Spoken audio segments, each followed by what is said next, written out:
Question number 5 6.1। ये question कई बार exam में पूछा गया है, ठीक है, ध्यान से समझना। और एक बात हमेशा ध्यान रखना, इन जो एक्सरसाइज है इन्हें बोलते हैं रेखा गणित होती है ये। अगर इसमें आपने चित्र नहीं बनाया तो समझ लो आपका क्वेश्चन पूरा गलत है। बात समझ आई? तो आप जब इन सवालों को करेंगे सबसे पहले उसका चित्र जरूर बनाएंगे, कौन सा डायग्राम है, कौन सा कोण कहाँ बन रहा है, बिल्कुल वैसे ही। बात समझ आ गई आपको? अभी तो इसमें कुछ में दिया है, कुछ में तो आपको खुद बनाना पड़ेगा कि कहाँ से कौन सी लाइन आ रही है। समझ आ रहा है सबको? अगर आपने डायग्राम नहीं बनाया तो आपने आधा क्वेश्चन पहले गलत कर दिया, आधा क्या फिर पूरा ही गलत समझो, क्योंकि उसमें एग्जामिनर को ये नहीं पता चलेगा कहाँ पी है, कहाँ क्यू है, कहाँ आर है। मेरी बात समझ आ रही है? जब नाम ही नहीं पता चलेगा कौन से कोण की बात कर रहा है तो फिर कैसे सही होगा सवाल। समझ गए ना? तो चित्र बहुत जरूरी है। अब देखो पांचवा सवाल क्या बोला। पहले यहाँ पे एक आकृति दिखा रही है, मैं आकृति बना लेती हूँ, उसके बाद बात करते हैं। ऐसी आकृति है आपके पास में, ऐसी। ये है आपका आर, ये क्या है आपका एस है, ये क्या है आपका पी है, और ये क्या है आपका क्यू है, और ये क्या है बिंदु ओ। और यहाँ एक ऐसा निशान, इस निशान का मतलब क्या होगा? 90 डिग्री। समझ गए ना? अब सवाल समझो। आकृति में पी ओ क्यू एक रेखा है, सीधी रेखा दिख रही है आपको? अच्छा, अब क्या बोल रहा है? किरण ओ आर दिख रहा है आपको? ओ आर पी क्यू पर लंब है। इस पी क्यू पर ये क्या है? लंब मतलब खड़ा मतलब 90 डिग्री, है ना? यहाँ पर कितने का कोण बन रहा है? 90। इधर भी 90 और इधर भी 90। जब लंब है कोई चीज तो इसका 90 डिग्री बन रहा है दोनों तरफ। समझ गए? अच्छा, अब क्या बोल रहा है? किरण ओ पी ये दिख रहा है आपको, और किरण ओ आर, इस वाली किरण के बीच में एक और किरण है जिसका नाम क्या है? एस, है ना? दिख रहा है आपको? तो आपको क्या करना है? सिद्ध करना है। क्या करना है? सिद्ध। ये आपको पूरा डायग्राम उसने समझा दिया, और आपको सिद्ध करना है। क्या सिद्ध करना है? कि कोण R O S is equal to 1/2 कोण क्यू ओ एस माइनस कौन सा? कोण पी ओ एस। बोलो, बात समझ आई आपको? अब दिया क्या है वो आप लिख लेंगे कि ये एक सीधी रेखा है, ये इसके ऊपर लंब है, ठीक है? वहां पे लंब लिखा है। तो आप समझो, एक छोटी सी बात समझो, मैं लिख के बताती हूँ ताकि आपको समझ में आ जाए। यही पे लिख दूं मैं? दिया है क्या क्या दिया है? कि पी क्यू सीधी लाइन है, पी क्यू रेखा है, पी क्यू क्या है? एक रेखा है, ये लिख देना। और दूसरी चीज इन्होंने एक और पॉइंट क्या लिखा है कि जो ये वाली लाइन है वो इस पर क्या है? लंब। तो हम इसे गणितीय भाषा में कैसे लिखते हैं ये समझ लेना। आप लिखेंगे ये ओ आर लंब है, ये है लंब का निशान। किसका निशान होता है? लंब। ओ आर लंब है किसके ऊपर? पी क्यू के। शॉर्ट में दो ही अक्षर से लिखो। किसके ऊपर? पी क्यू के ऊपर कौन लंब है? O R. समझ गए? ऐसे मैंने केवल ये लिखने के लिए बताया आपको। वहां पे जो लंब शब्द यूज हुआ है उसके लिए गणित में ये वाला सिंबल यूज करते हैं। इतनी बात समझ आ गई आपको? और साथ में आपके पास में बस इतना लिखा आपने बहुत है, बाकी आपको चित्र में सब कुछ दिख रहा है। इतनी बात समझ आ गई? अच्छा, अब आ जाओ सिद्ध करने पर। तो सिद्ध करने के लिए क्या लिखवाती हूँ मैं? उपपत्ति। क्या लिखवाते हैं हम? उपपत्ति। अब हम आते हैं उपपत्ति। समझ गए? अब बेटा देखो ध्यान से, जो चीज आपको दी गई है ना, हम यहीं से निकालने का शुरुआत करते हैं। आपके पास एक तो आर ओ एस दिया है, आर ओ एस, ये छोटा सा एंगल दिया है, और क्या दिया है? Q O S, Q O S, ये पूरा बड़ा एंगल यूज किया गया है, और यहाँ पर क्या है? पी ओ एस मतलब ये छोटा एंगल, मतलब बारी बारी से ये एंगल और ये एंगल आपका यूज किया गया है। तो हम क्या करेंगे? कुछ ऐसे समीकरण बनाते हैं जिसमें ये एंगल ही यूज हो। अब कैसे बनाएंगे जरा ध्यान देना। आप एक काम करो, आपको यहाँ पर दिख रहा है ये वाला कोण, दिख रहा है? ये वाला दिख रहा है, और आपको ये भी दिख रहा है। इन दोनों का योगफल कितना होगा?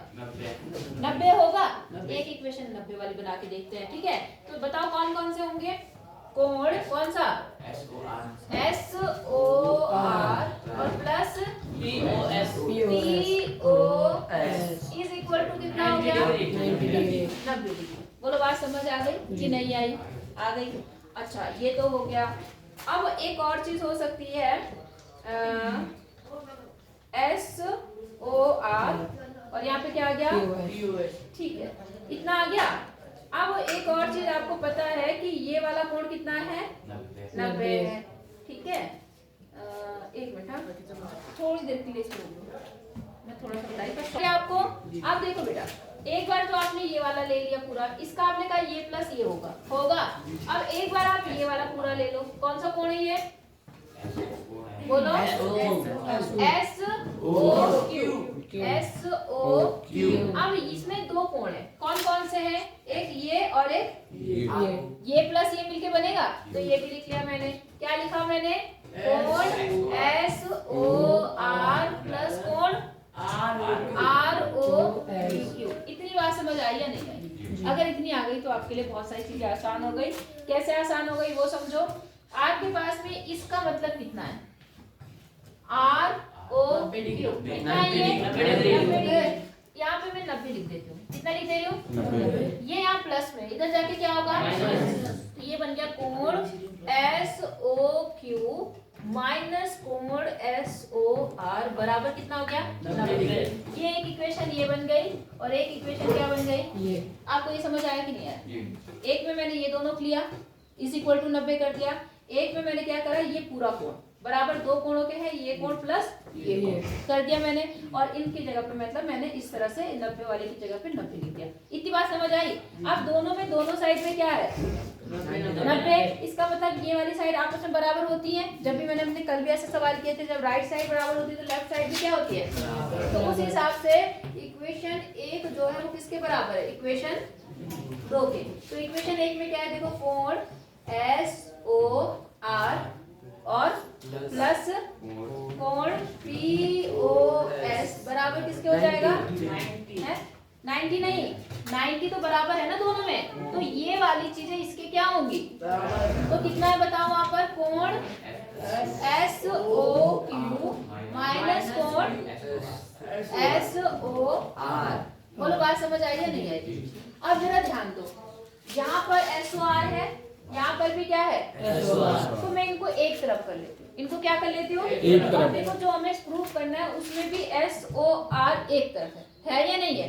तो भले से इन्होंने ROS लिखा है हमने SOR लिखा है, उसका कोई फर्क है नहीं है, वो दोनों क्या है एक ही चीज है। तो यहाँ से मैं जब इसको लाऊंगी तो ये माइनस का इधर आके क्या होगा तो ठीक है जी ये हो गया प्लस कितना हो गया 2 लिख दो सीधे या लिखो पूरा कोण SOR ये माइनस इधर आके भी बन गया कोण SOR बराबर। अब समझो ये तो अपनी जगह ऐसे रखा मैंने कौन सा SOQ और ये जो प्लस था क्योंकि इधर हमें केवल अकेला यही चाहिए तो बाकी सारी चीजें मैं कहाँ ले जा रही हूँ दूसरी साइड। तो यहाँ पे ये प्लस इधर आके क्या हो जाएगा PO। बोलो बात समझ आई या नहीं आई? सबको आ गई नहीं? बस बाकी आपका आंसर आ गया। SOR को हम क्या लिख सकते हैं दो कोण SOR एक और एक मिलकर कितने कोण बन गए 2 और यहाँ पर क्या है आपका कोण SOQ माइनस कोण POS। इतनी बात समझ आई? अब ये दो यहाँ गुणा में तक जाके क्या होगा तो यहाँ बन गया कोण SOR इज इक्वल टू 1/2 इतना बन गया 1/SOQ माइनस कोण POS। अब देखो क्या यही आया नहीं आया? देखो SOR इन्होंने इधर से लिखा है हमने इधर से लिखा, उसका कोई फर्क नहीं पड़ता। 1/2 है QOS हमारा यहाँ भी QOS के हमने SOQ लिख दिया है, कोई फर्क पड़ेगा नहीं। बता रखा ना मैंने कोण का नाम चाहे आप पहले यहाँ से शुरू करो चाहे यहाँ से, जिस कोण का है वो बीच में आना चाहिए जो अक्षर है, समझ गए। और तीसरा क्या है POS तो यहाँ पर कितना आ गया इति सिद्धम। और अगर आपको नहीं समझ में आता तो आप इसको उसी क्रम में लिख देना ROS और इसको QOS।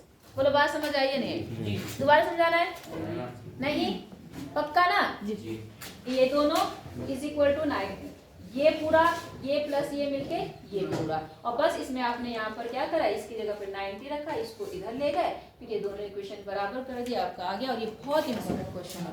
कोई दिक्कत अक्षित है? दिक्कत हाँ ठीक है फिर उतार लो फिर आगे करना। दीपक 6 है आपका 6 में क्या करा, ध्यान से समझना, कोण दिया है एक्स वाई जेड बराबर 64, लेकिन अब इसमें चित्र नहीं बना है, तो इसका मतलब हमें क्या करना है, इसमें चित्र बनाना है। तो हम एक कोण बना देते हैं ऐसे, इसका नाम हमने बोल दिया x, इसका नाम बोल दिया y, इसका नाम क्या बोल दिया z, क्योंकि इसने बोला कोण x y z मतलब बिन y वाला कोण कितने अंश का है, 64 अंश का। इतनी बात समझ आई। अब क्या बोल रहा है, अब ध्यान से ये समझा करो कि जब ये बोलता है ना तो कहाँ से शुरुआत करता है। अब देखो इन्होंने कहा x y को बिंदु P तक बढ़ाया, क्या बोला इन्होंने, अब हो सकता है कि मैं x y को इधर ही तक बढ़ा देती है ना, लेकिन ध्यान दो जिधर से x लिखा है उधर से दूसरी की तरफ बढ़ाना है, क्योंकि इसने कहा किसको बढ़ाना है, तो x y को मतलब x और y की तरफ जाते हुए बढ़ाना है, ऐसे बढ़ाना है। बोलो बात समझ आ गई आपको कि नहीं आई। उसके बाद उसके मतलब जो लिख रहा है उस पर ध्यान देना कि कैसे बोल रहा है वो, ठीक है। अब क्या बोल रहा है, कहाँ तक बढ़ाया आपने, बिंदु हमने बिंदु P तक बढ़ा दिया इसको, कोई दिक्कत यहाँ तक। अच्छा अब सुनो क्या बोल रहा है, दी हुई सूचना से एक आकृति खींचिए, खींच दिया आपने आकृति। अब क्या बोला, यदि किरण y q, कहाँ से शुरू होगी किरण, y से, तो y से q आएगी कहीं, या तो इधर या उधर किधर भी जा सकती है। अब लेकिन वो कहाँ है वो बता रहा है, y q जो है वो z y p, इस कोण का, किस कोण के अंदर है वो, इस कोण को, और क्या कर रही है, समद्विभाजित, समद्विभाजित मतलब बराबर, मतलब कौन सी किरण, YQ, कौन सी YQ जो किरण है वो इस कोण को समद्विभाजित करती है। समद्विभाजित का मतलब समझ गए, ये इसके बराबर काटती हुई निकलती है, समझ गए। आसान है कि नहीं है। अब देखो क्या बोल रहा है, आपको कोण का मान बताना है XYQ, एक तो आपको इस कोण का मान बताना है, बात समझ आ गई आपको, और दूसरा बताना है प्रतिवर्ती कोण QYP, इस पूरे का प्रतिवर्ती बता है इतना। बोलो समझ आया नहीं आया। तो मुझे एक फटाफट बता सकता है क्या कोई शॉर्ट में कि कैसे निकालेंगे, पहले इसको बताओ, हैं बोलो बोलो बोलो बोलो। मैम सर ने कहा 180 होना, हाँ बिल्कुल सही, x प्लस 2x नहीं 2x नहीं, यही गलती कर दी तुमने। ये मैंने क्या दिखाया आपको, ये क्या है, इसका नाम क्या है, सरल रेखा। तो ये टोटल तीनों कोण कितने होंगे, 180। हमने इसको x मान लिया जैसा आप कह रहे हो, इसको भी क्या मानेंगे फिर, क्योंकि ये दोनों बराबर, तो x प्लस 64 बराबर। अब उसको जब सॉल्व कर लोगे तो 2x प्लस 64, अच्छा ये कहा था, ठीक है, 2x प्लस 64 बराबर 180। उसके बाद क्या होगा, 2x तो इधर ही रहेगा, 64 180 से माइनस होगा और फिर डिवाइड करके किसका वैल्यू आ जाएगी, x की। जैसे ही x की वैल्यू आएगी आप 64 में x को जोड़ देंगे तो आपका ये वाला कोण आ जाएगा। पहला पॉइंट समझ आया नहीं आया, आ गया। अब आपको इसका प्रतिवर्ती निकालना है, तो जाहिर सी बात है 360 में से क्या घटा देंगे, ये वाला जो आएगा x का मान, उसको जैसे ही घटाओगे आपका ये वाला कोण आ जाएगा प्रतिवर्ती। नहीं आई बात समझ में। अब छठे पीरियड तक केवल एक सवाल दिया है करने को, इसको करके रखना। आई बात समझ में, ठीक है। 116 आएगा मैम, अगर इसको माइनस करिएगा 180 से अगर